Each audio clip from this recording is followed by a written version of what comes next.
إن ربنا لغفور شكور. أعوذ بالله من الشيطان الرجيم. بسم الله الرحمن الرحيم. اليوم راح نبلش وياكم درس الفرق بين الضاد والضاء. نعرف لفظا شلون تلفظ الضاد والضاء، شلون تفرق بيناتهن، ومن ناحية الكتابة كذلك، وناخذ أمثلة من القرآن الكريم شلون تلفظها اللفظ بالقرآن الكريم، لأن مهم شلون تلفظ الضاد والضاء. فاليوم نجي أول ما نجي للضاد. الضاد من ناحية اللفظ ومن ناحية الكتابة. نجي ناخذ مثال هسه عندك بصورة الحمد، بسم الله الرحمن الرحيم إلى آخره، وقال آخر شيء وغير المغضوب عليهم. غير المغضوب، هنا المغضوب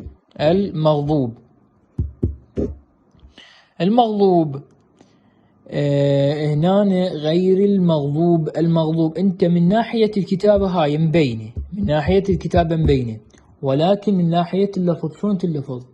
انتبه انت هسه يمي تمام. شوف غير المغضوب. لاحظ انت قراها بينك وبين نفسك. شو تلاحظ؟ اللسان تلاحظه بين الأسنان. اللسان وين صار بين الأسنان. مغضوب. إذن وين صار اللسان؟ صار بين الأسنان، صح ولا لا؟ بيناتهم. إذن هاي من ناحية اللفظ والكتابة. ثاني مثال ناخذ الغضب.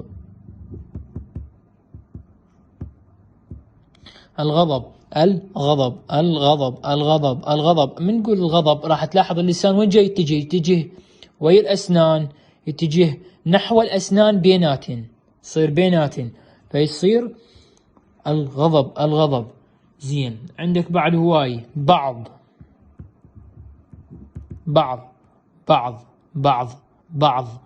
قول هسه بينك وبين نفسك شو تلاحظ؟ اللسان صار بين الأسنان.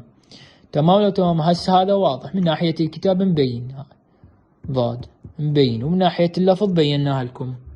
تنتبه للسان تلاحظه وين جاي يروح. نجي النوبة للضاء.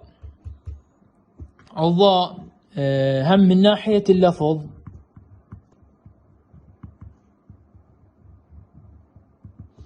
وثاني من ناحية الكتابة.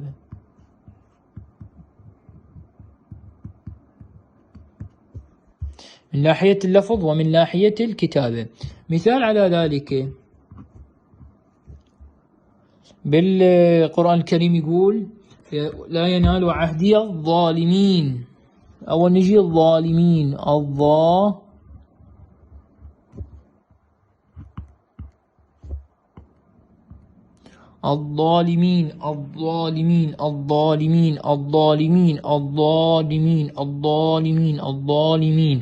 الظالمين. قول الظالمين.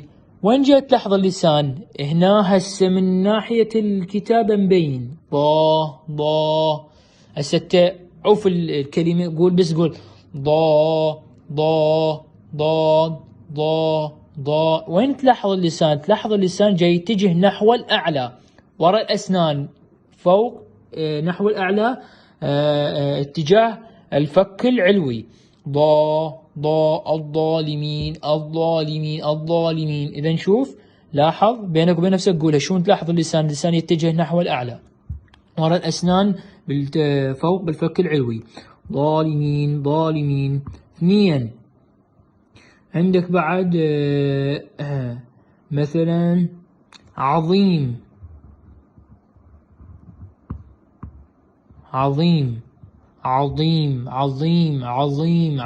وين تلاحظها؟